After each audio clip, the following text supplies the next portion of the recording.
Welcome to Simply Sarah. I'm Sarah Stock. I'm your host, and I am delighted that you are here, carving out time in your incredibly busy schedule to lean in, to listen with your whole heart.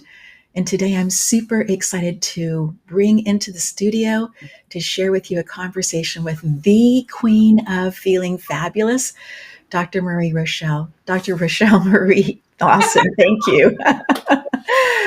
Thank you so much for being here and welcome.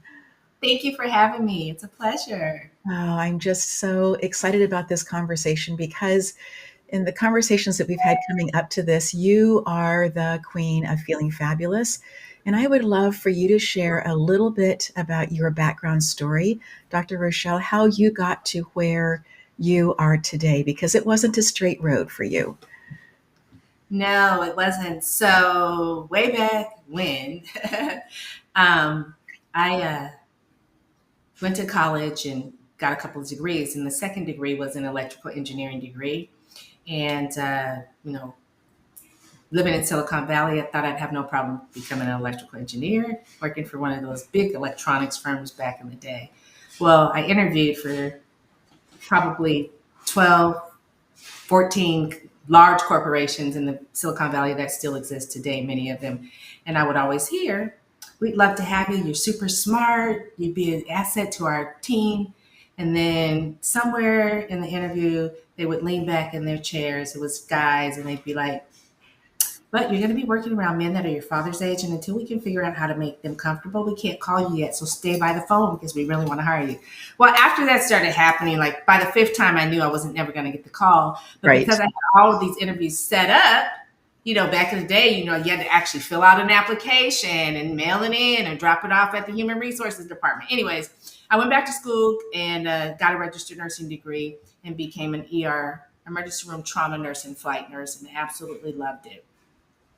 But in the context of that, I was working nights and I was married. And so my husband was working during the day and I wasn't seeing him. We're like ships passing.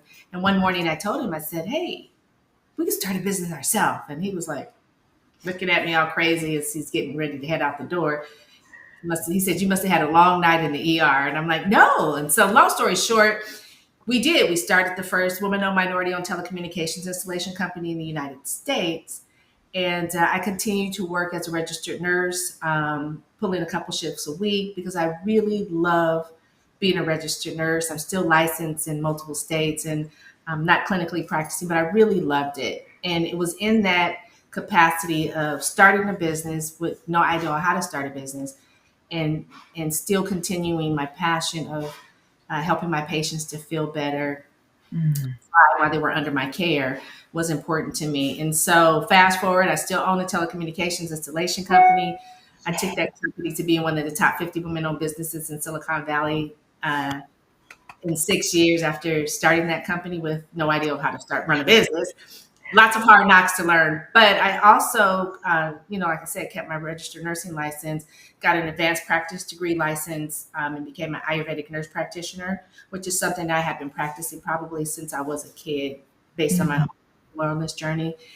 And somewhere in the context, I discovered or realized that women, we neglect our health and we put everybody before us before we serve ourselves. And at the end of the day, we don't have time to serve ourselves. Just go to bed and get some sleep so you can get up and do it the next day. Right. And so I opened a spa in Northern California, the Blissful Living Spa, and specialize in detoxification, utilizing the principles of Ayurveda. And then in 2011, I took that business to be in an online business so I could serve women and a few smart men globally. And I would share my wisdom with regards to Ayurvedic detoxification processes as a speaker at the International Medical Association conference for 5 years until COVID hit. And I was teaching doctors about how detoxification is the key to longevity. And so then I branched it even further and took it deeper and looked at the aspects of my businesses. I have two very successful businesses. Like, what did I do that just made my business seem a little different? How did I thrive in one arena, being a woman-owned business in a male-dominated industry? Yes. And how was I able to balance that with, serving people and helping them to understand the importance of their wellness, wisdom, and wealth? And so when I realized that I was actually using the principles of Ayurveda in my business processes and everything that I do, it became just an eye-opening thing that I felt I needed to share, with everyone, and how we can have Mhm. wisdom and well in our lives and in our business via the principles of Ayurveda. I would love for you to share some of the basics for people who have never heard of Ayurveda before. Just share some of the basics of it, because um, there are some real foundational pieces there that may be a little foreign to Western ears and yet have been practiced for centuries, for so long, with amazing results. So I'm going to start at the very basic, and the first is we all have our unique essence, and our unique essence in Ayurveda is called our dosha. Ayurveda has been around for anywhere from 3,500 to 7,000 years, and it utilizes what is given to us on the earth for medicine. So herbs and eating right, having the right type of mindset. But it starts with your unique essence, which is created at the moment the egg lets that sperm in to create a baby. When that unification begins, that's when your dosha is created. In Ayurveda, there's three predominant doshas.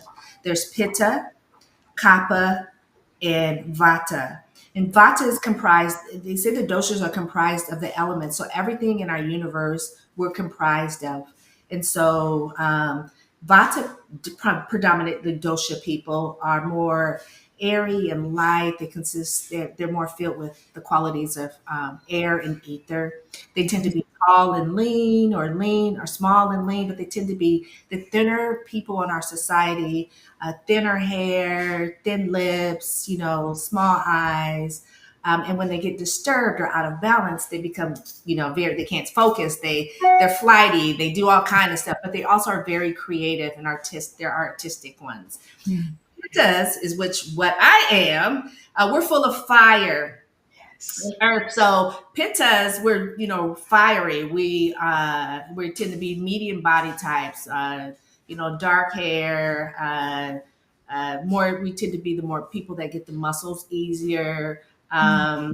We're more visionary, imaginative. We have an ideal, and we take that ideal from being a vision to a creation. So a famous pitta that comes to mind for me right now that anybody could relate to is Stephen Jobs. When he was living, he's a pitta. It's visionary, not necessarily tactile or tactical, where he can put the vision into implementation and see what we're using today, but very visionary with regards to everything that had to do with Apple.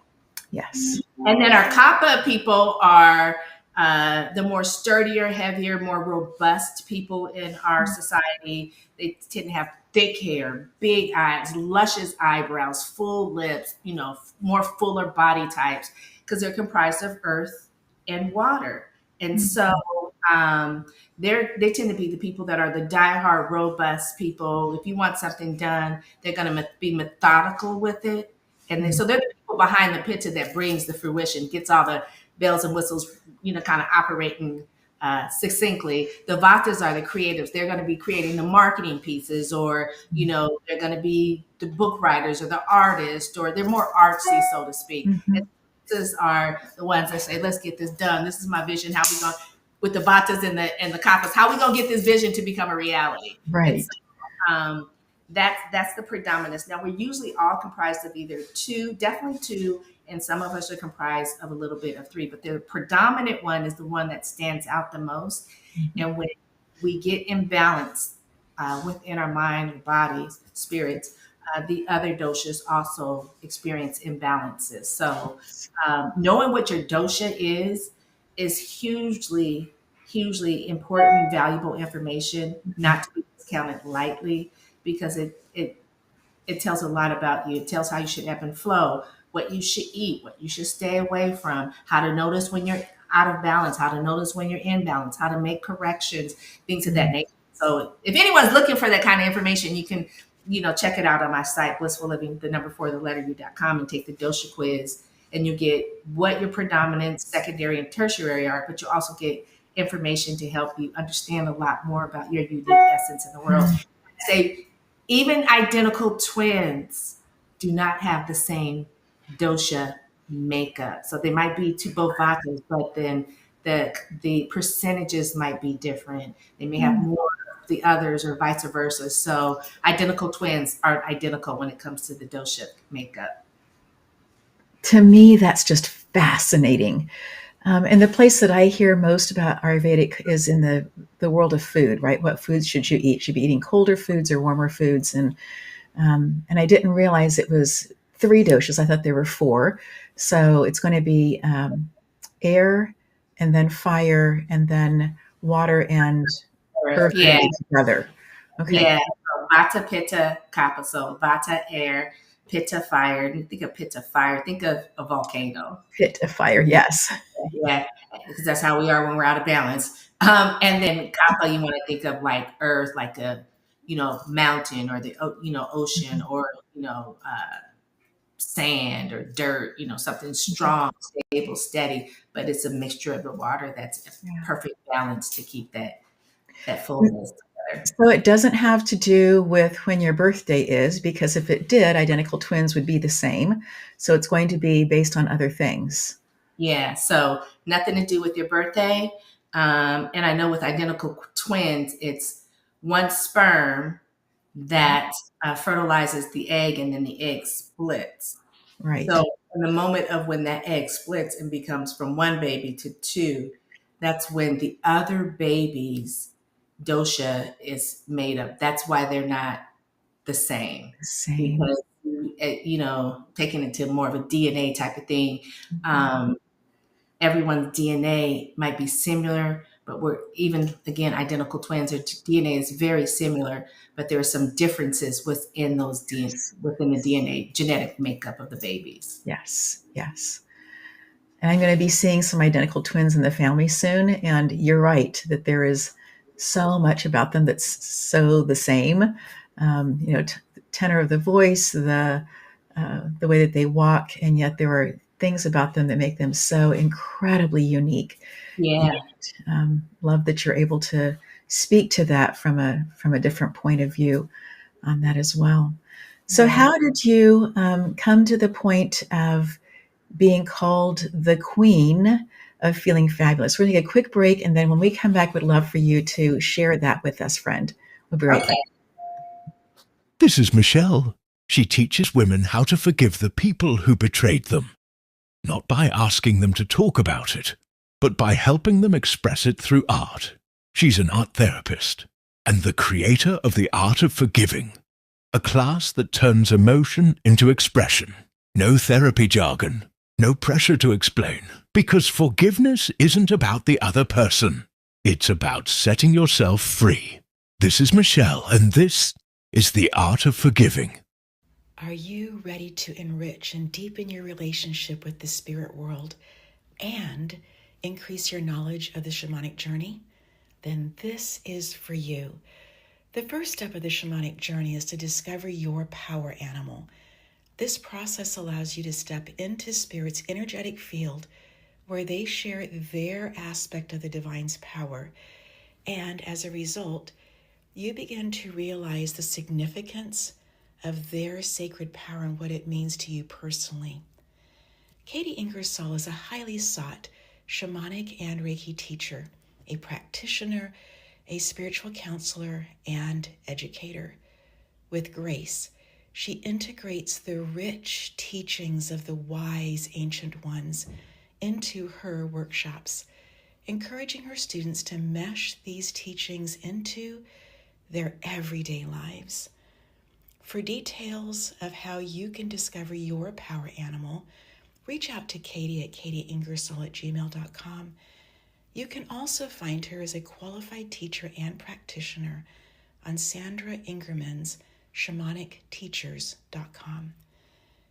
Katie Ingersoll's classes and workshops are fresh, unique, fun, and informative.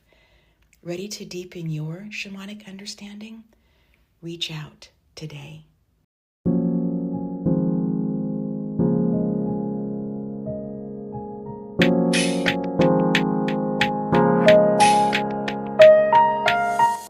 And we are back. The question that I asked right before we went to break, Dr. Rochele, was how did you become, having already these 2 businesses, married, family, doing all the things, impacting lives, keynote speaker, how did you then become the queen of feeling fabulous? What was the driving force for that? So I didn't, I think a lot of times people give themselves these names, but I didn't. So I was at a conference and it was about the same time I decided to take, is this, these same ladies just told me that I needed to take my brick and mortar spa who was serving some very high influential clientele in the San Francisco Bay Area from being a brick and mortar business to being a global business and serving people around the world. And I was at a conference and, had been engaging with these very high profile ladies and actually went on a retreat with them. But before I went on the retreat, they were like, one of them said, "You're the queen of feeling fabulous." I was like, "What?" Yeah, I think I am a queen in my own mind, but I would never term myself that. And then the other one said, "Yeah, that's you." And I said, why are you ladies saying that?" And they said, "Because every time we see you, you look fabulous. When you step into the room, you draw attention. You're very regal, just like a queen. Um, when we ask you how you're feeling, you always say fabulous. You're always coming in with fabulous energy, upbeat. You're always, you know, you're always lifting people up and helping them to feel fabulous. And so that's how I became the queen of feeling fabulous. And that was back in 2011. I think it's a fabulous story because it also is the reflection of people who have been walking life with you and seeing you and saying, we just want to share with you who you are. And for that to be something that somebody else lovingly gave you in just an easy conversation, right? What helps you to determine when you walk into a room that you are going to come in feeling fabulous? Because I'm certain that there are days where life sticks a little bit differently than other days. Well, I think every day I wake up, I feel fabulous. For one, I'm very grateful to be able to wake up each day. Remember, I am, and not clinically practiced, but my background is in ER trauma and flight nursing. So I've seen the good, the bad, and the very, very, very ugly when we don't take care of our health and well being. And even if I'm having a challenge like I've had this past year with, a couple of fractures and some other stuff.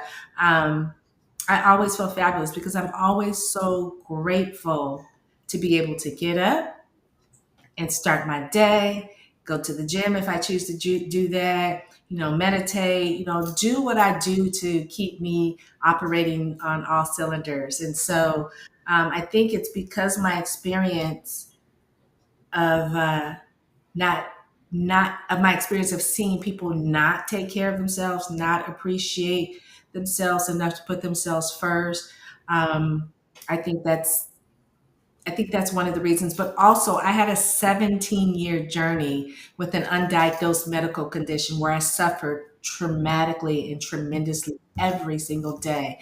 And even when I was in intense pain, no one would ever be able to tell, because I think when I was a little girl, one of my grandmothers said to me, "How you show up is how people will remember you." We used to have these really deep conversations because my nickname was Princess, and so I thought I was a queen in training, and she was they were educating me, my grandmothers. And anyways, Right. they said no matter people will always remember how you show up, how you make them feel, and how and what impression you left upon them. And Mm, so I took that to heart. And it's like, I don't want people to feel sorry for me if I'm suffering. mm, So in order for me not to suffer or focus on my suffering that I was going through, I would look at how I could help other people, even when I was a kid, because my journey started when I was a kid. So even when I was a kid, I never wanted someone to say, "Oh, you're not feeling well. Oh, you poor thing. Let me," I didn't want to be, I didn't want to have people to have pity. I didn't want people to feel pity for me.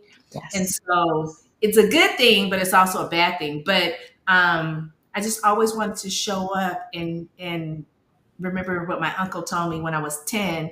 He said, "Today is the first day of the rest of your lives." And I was Mm, looking at him like, "Oh, you just came back from Vietnam. I have no idea what that means." And, I didn't know all the, trauma that these soldiers experienced in Vietnam, but I kept that in my head. And now that's the mantra for my life. mm, It's like, today's the first day of the rest of your life. You can spend today suffering and be in pain. mm, You can spend your day enjoying it. You can spend your day enjoying that you are suffering in pain, but you can also use that to help others and to really have a good day if you don't focus on the traumatic experiences you're having and focus on the goodness that you're meant to bring to the world. And so, Mm. yeah. And Dr. Rochele, every time that we have conversations or even emails, the thing that I really come away with is how much you care about other people, that you have such a servant's heart, that you are so aware. And I admire that about you, and just want to say thank you so much for Yeah. pursuing that in your life, because you didn't have to. Yeah, thank you. I think it was a natural tendency for me. Even as a little girl, I took care of my brother who's 4 years younger than me. He had severe asthma, and he could never go spend a night at anybody's house, none of our family, because he had probably asthma attack every day.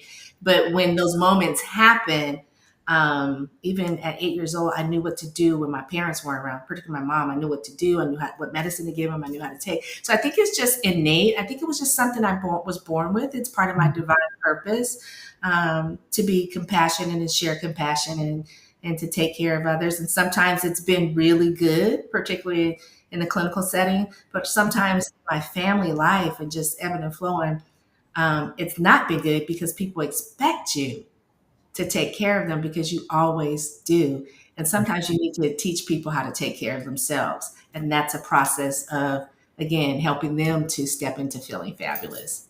Yes, yes. So, do you have a schedule or something that you do on mostly a daily basis that helps you block your time in such a way that you are able to do all the things: family, faith, community, your businesses, opportunities to speak? How do you keep all of the plates in the air, so to speak? So I've been doing this for a very long time, but before I even get out of bed, when I wake up, I have a conversation with, I call, the divine. And then I Yes. have a conversation with my divine team. And I've been doing this since I was a kid. I don't know. Anyways, I do that. And then I make it a point to surround myself, particularly in my later years of life, to surround myself with a positive energy bubble.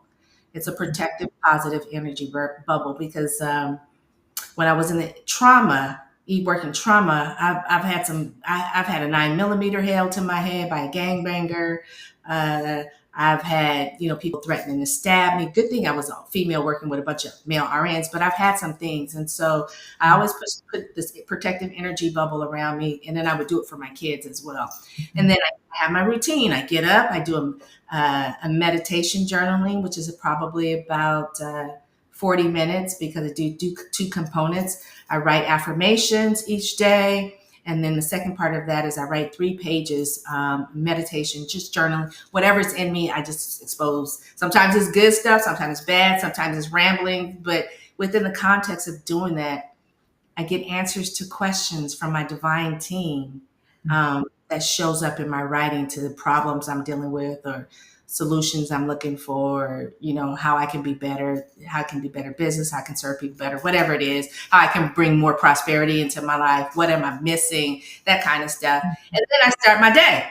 And I go off and I spend time doing one business and then time doing the other business. And sometimes it's back and forth, but that's how I do it. And of course, I always make time. I'm a gym rat. I've been doing it for probably almost 40 years. And so I always make time to get to the gym at least a minimum of 3 times a week. If I can't get there 3 times a week, I strive for 5, but that's not always possible. Then I make sure I, go for at least a 2-mile walk. Which has helped me tremendously because I'm not on any pharmaceuticals, no high blood pressure medication, no cholesterol, no anything. And so, and Congratulations. I'm not a young chick, but I think all of this has helped one to keep my dosha in balance. And I can really know when I'm out of balance. I've been doing this for a long time, but also eating the right foods, what I put in my body, and making sure that I take care of my temple. Like it's that, I'm trying to think of the most expensive car, that Bentley My chauffeur driven Bentley is me. I'm the chauffeur driving my Bentley and making sure I take supreme care of that Bentley because it's the most precious, most expensive thing I have. And if it becomes damaged, sometimes the damage can't be repaired. And so, yeah, that's how I do it. Mm. I so appreciate you speaking about how important it is to care for our body, and that you already have aspects in your day where you are caring for your mind as well, and thinking about through things, and journaling. But that space of caring for the body, I think, is something that, as women, you had talked about this a little earlier, that we are always putting other people first. And so, would you speak to the women who feel guilty or like they shouldn't be taking out time for themselves, that they should always be in spaces of service? Can you help flip that to a place of understanding that if they aren't taking care of themselves, that it impacts how they are caring for others? Yes. So, ladies, you are the most important person in your life and in the world. If you don't take care of your queendom, yourself, your temple first, you will never, ever, ever have time to take care of it the end of the day. Um, if you just do simple little routines like I suggested, you don't have to do what I do, but when you wake up, just honor yourself. Thank divine God, whoever, whatever your spiritual religious preferences are, do that before you even get out. As soon as you open your eyes, just be thankful because you could have died during the night, right? And if you're a person that's always thinking, oh, I'll do it later, I'll take care of myself later, I'll meditate later, let me tell you something. When I had kids running a business and still doing nursing, my daughter would come into the room and I've been doing this meditation stuff since forever, right?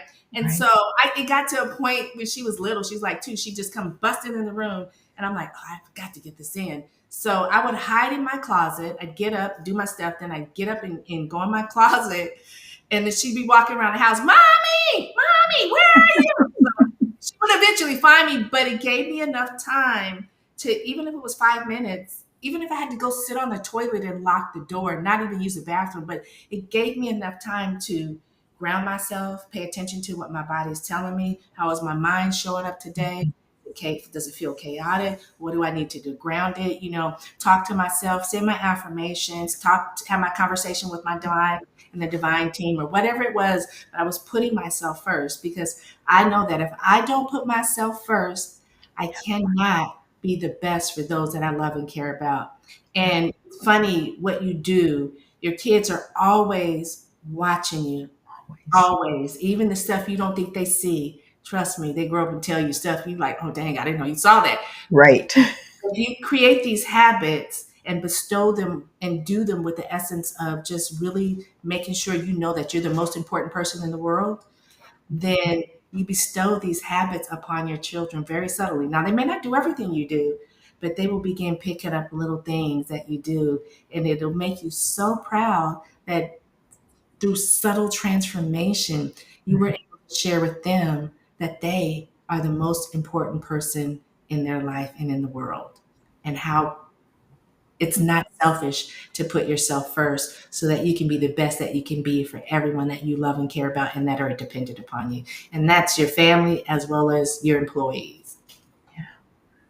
Got to do it. You got to do it. At the end of the day, we run out of time and we're tired and we just want to go to bed and ain't nobody got time to be meditating. You just have this chaos from the day. But if you start your day out with it, you'll have more energy, more clarity, more focus, more intention, more drive, and you'll feel really good because you put the most important person in the world and in your life first, and that's you.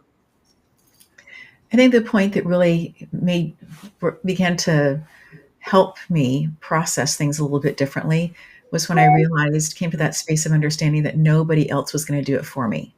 Right? You can pay someone to do your taxes. You can, work that out. You can pay someone to uh, go grocery shopping for you and deliver it to the house and even put it in the refrigerator if you want. You can pay people to do all these other things. There isn't a person who is going to be the person to help take care of you the way that you can care for yourself. You are Not the position. person. Yeah. Yeah. Yeah. Yeah, that you are the person to be able to do that, and that you are worthy of that.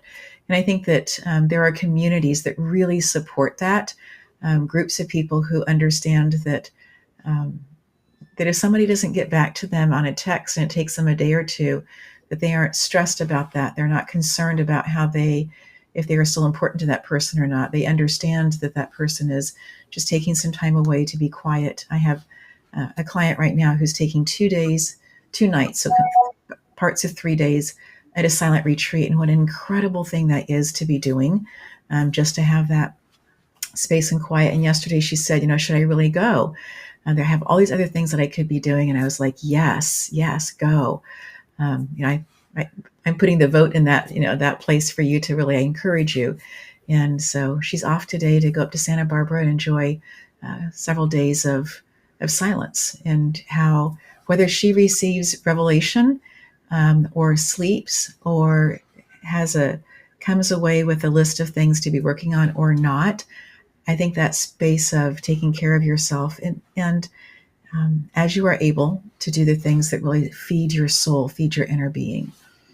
I love that. I've done several silent retreats up in Northern California in Petaluma, at the Noetic Sciences Institute up there. And even with Kaiser Permanente, because I was a Kaiser Permanente nurse, since I retired from them. But and I was most likely, the first time I did it was just so I can get continuing education units to renew my license. Right. But I loved it so much.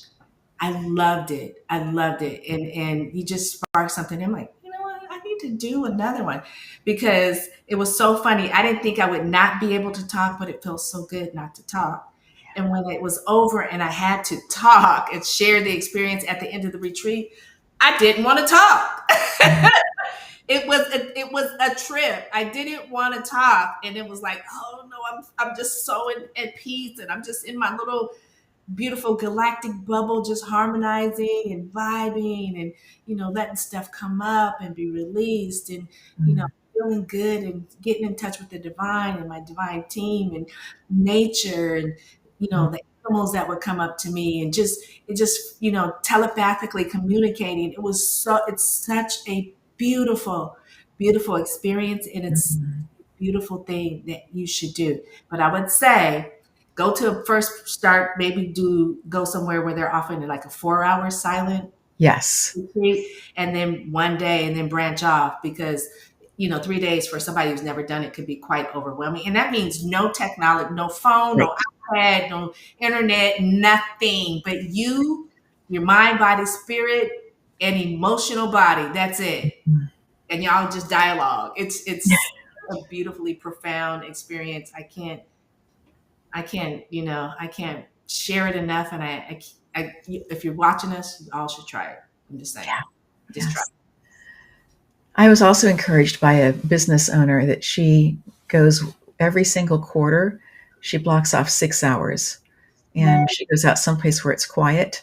And that's her 6 hours to just think about. She doesn't bring the records of the business. She doesn't do any of those kinds of things, right? She has a journal that's empty and just comes and sits. And if she gets a lot of information during that time, great.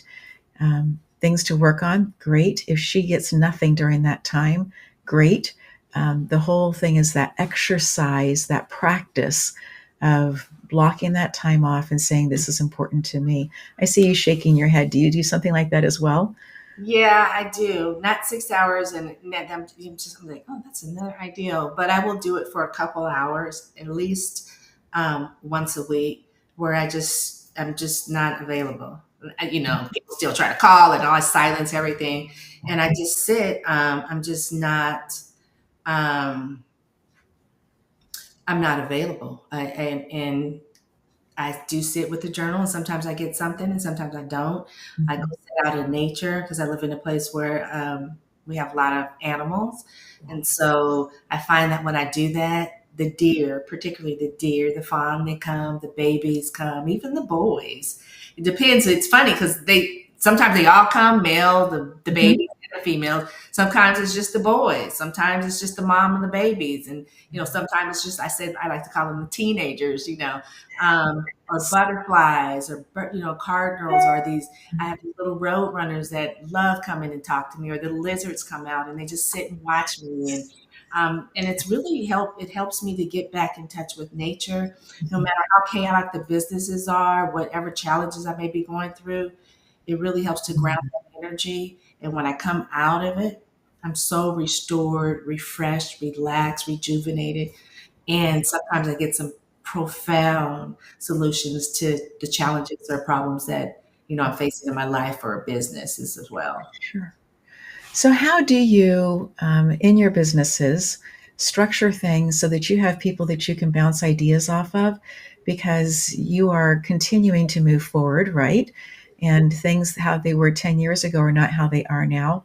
Laws change, the way that people use technology changes, all those things are in this flux. So, how do you, inside of your technology business, particularly, well, both of them are now, since your second one has gone online, how do you have conversations with people and set that up in such a way that decisions are made and then action can be taken? So I have some, people, subordinates, I guess, because I'm the CEO.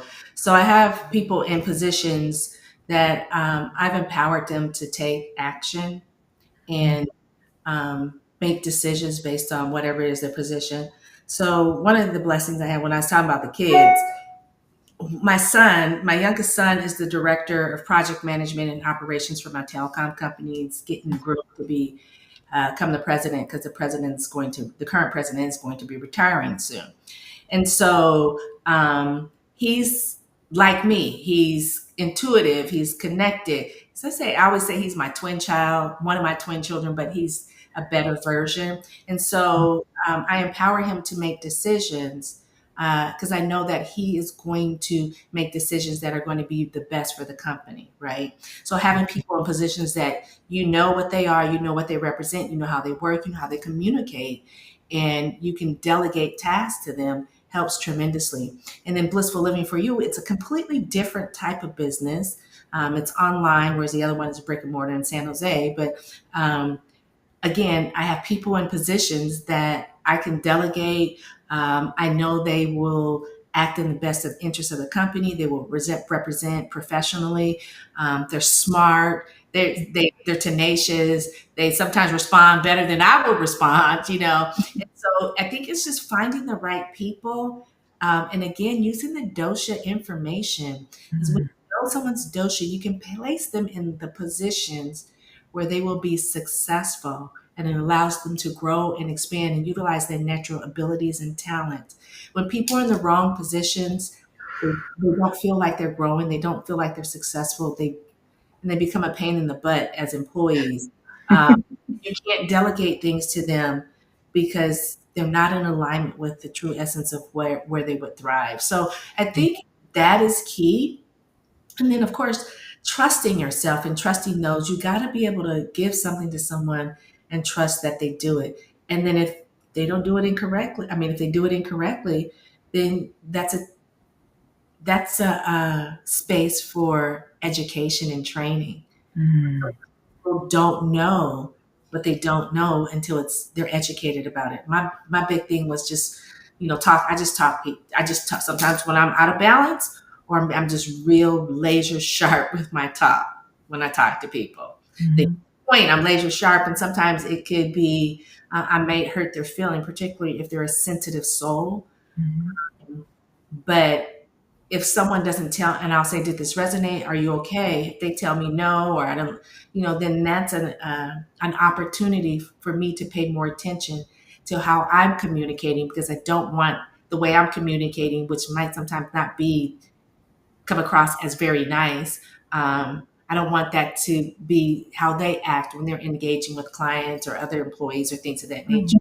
And so sometimes it takes a while to find that right person for that right position. And if you know their dosha, and you know what the doshas, where they best align, and what the positions you have available for your company, it makes things so much easier.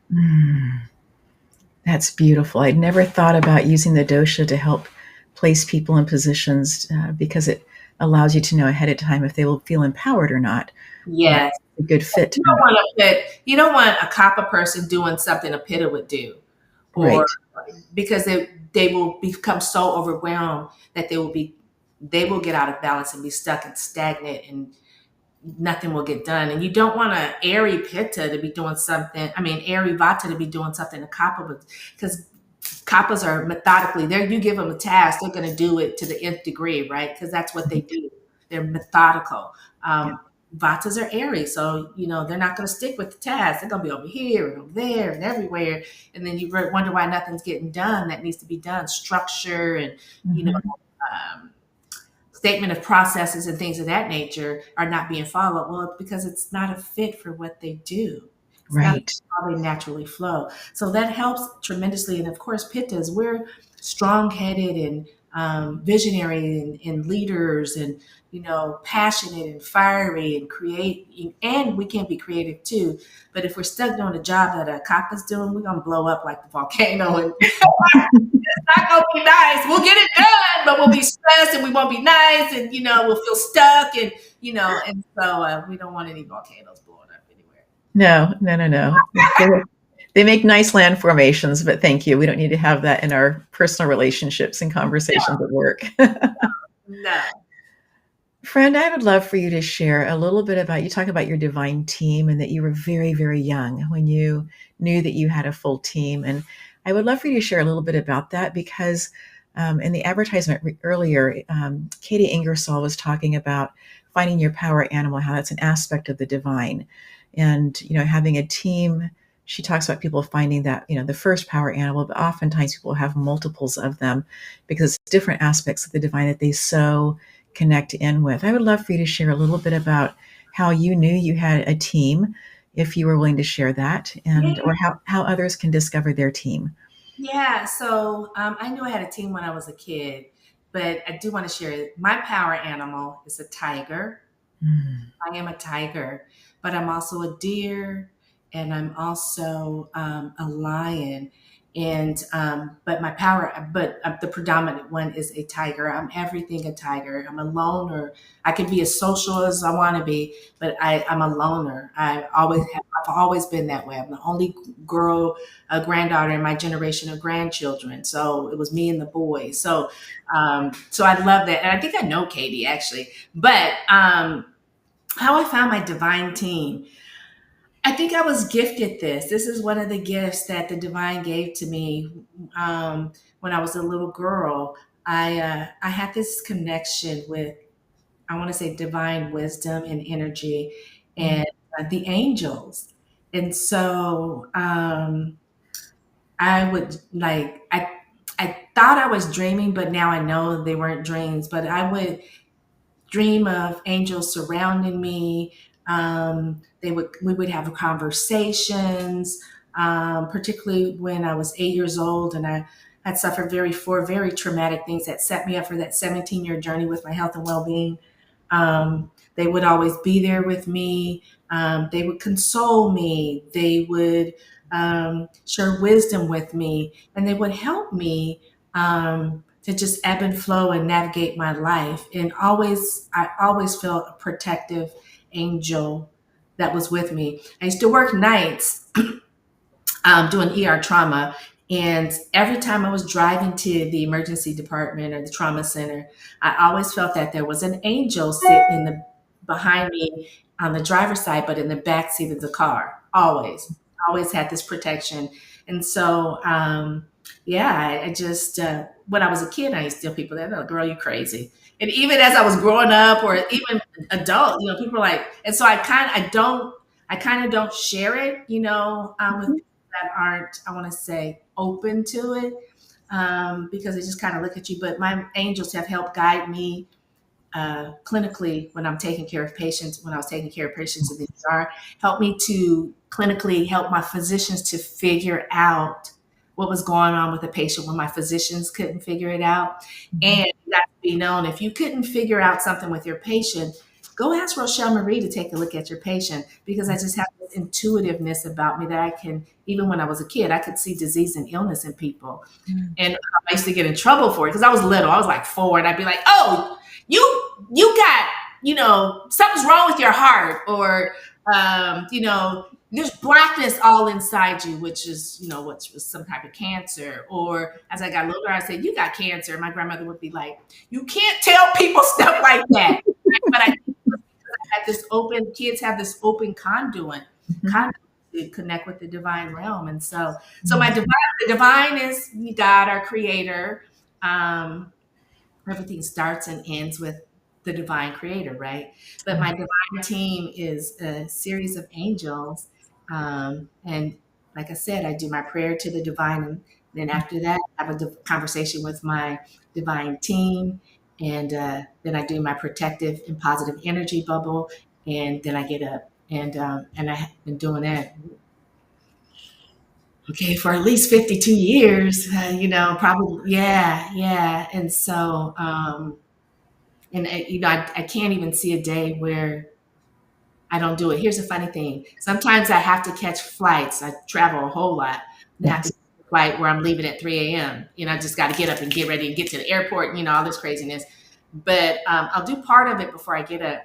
And then I'll do the communication with my divine team. I'll put on some music, meditative music, something like that. And then as the plane is getting ready to go, we're taxiing to the takeoff runway. I start it and I just close my eyes, and when we take off, I'm in that communication mode with the divine team. And it's such a beautiful experience because it's like, I'm in this realm, and then all of a sudden when we're done communicating, it's like I wake up and, yeah. Doesn't take long. It doesn't. But I do share, you must, if you're interested, you must reach out. And at first you may not hear anything, you may not feel anything, you may not see anything. I get angel flowers dropped upon my path, good times when I'm struggling or whatever. Birds, butterflies come, they fly really close to me as if they're communicating and talking to me. But you may not get nothing at first, and you may not get nothing for a long time, but there's going to be a time where you're going to have an epiphany, and you're going to have a conversation, or some essence is going to appear in your mindset, so to speak. And then that's when you'll know that you've made the connection with your divine. And when you get messages like this person has whatever it happens to be, how do you determine what to say and how to say it? I don't do it anymore. Okay. I don't do it. I still get it. I can be in the airport and walk by 25 people and know that 10 of them are sick, and they may not even know it or whatever. I don't do it anymore. It was great when I was in the being emergency room trauma and flight nurse. Yes. Because I was able to see what wasn't obvious, and I was able to help so many patients have a correction where instead of getting admitted to ICU or step down unit or even med surg, they were able to go home. And I had patients come back to me in the middle of my night shifts telling me how what I shared with them changed their lives, or thanking me for being able to see what wasn't obvious obvious. But I don't, after my grandmother scolded me, it was like, I realized, you can't walk up to people and just say, "Hey, what's wrong with your heart? Your kidneys are shriveled like prunes, those adrenal glands, they're fried, because people be like, "Oh my God, what am I, and I'm not a physician, I'm a nurse." And so, and I don't want to scare people into taking their health and well-being, because I've seen people that should be scared about their health and well-being, they go back out and do the same thing that put them in the predicament. So I've learned that the wisdom that comes to me is sacred and for me alone. And if someone has a connection to me and asks me, "What do you see?" or "Is there something you feel about me?" then that gives me permission to share, because they're open to receive. And I may not see anything. I may see just abundance of light, or but I don't. Yeah. I really appreciate your answer. I ask because I've had several times that Spirit has said, this is whatever it happens to be. And have been in conversations with people. And I have this internal dialogue of, great, thanks for the news, but do I share it or not? Yeah. And you're right about waiting for that point for the person to ask, for them to be open for that. And you're right. Sometimes I don't have, anything that I see energy moving. This is a good thing. Stuck energy is not such a good thing. When we see stuck energy in a body, it can lead to a stroke, right? Yeah. So we know that flow is better, but that space also of there's an etiquette to it, isn't there? Yeah. Yeah. Harmonistic flow. Yeah. It's definitely an etiquette to it. And I think when I was little, my grandmother was trying to share with me because she also had the gift. So I think it was my maternal grandmother, and she was trying to share with me how me just blurting it out was not appropriate because I was scaring people. And of course, I would tell her friends, I'd see them and I'd tell them, and and then lo and behold, they, what is your granddaughter talking about? But then they'd go for a checkup, and what I shared with them, it wasn't always cancer or things, but it was, Right. it was like, oh my God, she was right.